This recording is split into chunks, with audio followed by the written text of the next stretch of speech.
Mesdames et messieurs, bonjour. Les députés de l'opposition n'ont pas été tendres hier envers le garde des Sceaux, ministre de la Justice Ismaïla Madior Fall, lors de son passage à l'hémicycle. En effet, nos confrères du journal Sud Quotidien nous indiquent que dans leur prise de parole, ces parlementaires ont multiplié les attaques contre le ministre en question, respectivement sur les cas Khalifa Sall et Karim Wade, mais aussi sur le fonctionnement de la justice et sur son engagement politique.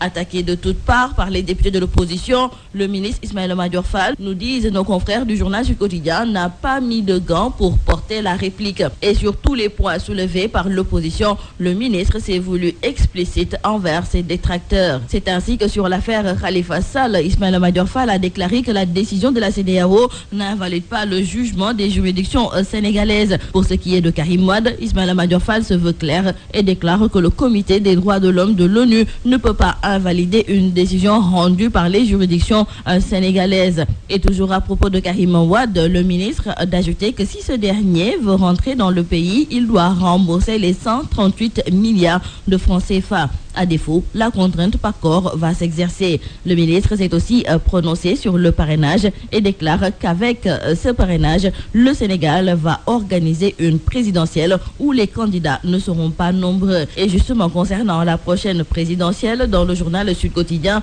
nos confrères nous indiquent que l'opposition était dans la rue hier pour exiger un contrôle du fichier électoral et l'organisation de ces élections par une personnalité neutre. Et à en croire nos confrères du journal Direct Info, concernant cette marche, c'était une faible mobilisation. Mais nos confrères du journal Dakar Times nous indiquent qu'il y avait plus d'1 million de Sénégalais qui étaient donc dans la rue avec comme seul objectif dégager Macky Sall. L'opposition mobilise et élève la voix, c'est le titre qui barre la une du journal La Tribune. Et dans le journal LAS, nos confrères nous indiquent que ce sont les karimistes qui étaient plus nombreux lors de cette manifestation. Ces derniers ont démontré leur force, nous disent nos confrères. Nos confrères du journal Les Échos avouent aussi que cette mobilisation monstre était dominée par le Parti démocratique sénégalais. Et justement, dans le journal Vox Populi, Oumar Sarr, porte-parole du jour du Front de résistance nationale, déclare qu'hier, ils ont montré leur détermination et la semaine prochaine, ils vont faire une autre manifestation devant le ministère de l'Intérieur. Oumar Sarr d'ajouter que c'est le temps du face-à-face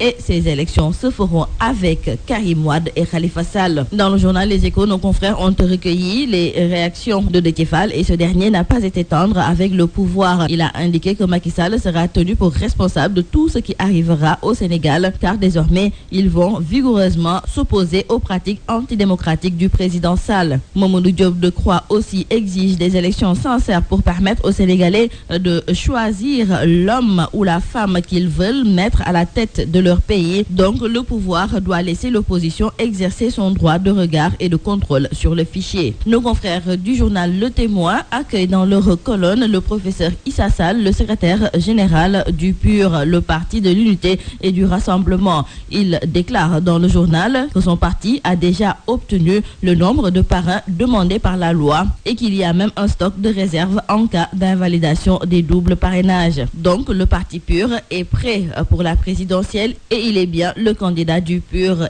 Et nos confrères nous rappellent que le PUR tient son congrès d'investiture ce samedi 1er décembre. Chavirement de 5 pirogues à la brèche de Saint-Louis, ce sont nos confrères du journal Enquête qui nous en parlent et nous indiquent donc que dans la nuit du mercredi au jeudi, 5 pirogues ont chaviré au moment où elles tentaient de traverser la brèche nuitamment. Nos confrères nous renseignent qu'il y a de nombreux blessés, dont certains ont été admis au centre hospitalier régional de Saint-Louis. Les populations de Guet-Ndar ne décolèrent pas et nos confrères nous indiquent que ces populations ont annoncé un rassemblement devant les grilles de la gouvernance pour forcer les autorités administratives à sortir prendre langue avec les habitants de cette zone sur les problèmes qui noient Guet-Ndar. Dans le journal L'Observateur, nos confrères nous rapportent les propos de cette dame qui avait été charcutée à coups de sabre par sa coépouse. Cette dernière, après avoir passé 30 jours à l'hôpital de Pikine et est rentrée chez elle, elle sera présente ce matin au tribunal de Pikine pour faire face à sa coépouse pour les besoins du procès. Oumou Diop raconte dans le journal L'Observateur ce qu'est qu'elle a vécu, les douleurs à n'en plus finir. Elle déclare avoir vu la mort et penser que tout était fini pour elle. Terminons par le sport. Dans le quotidien Record, nos confrères nous indiquent qu'au moins 2 Lions disputeront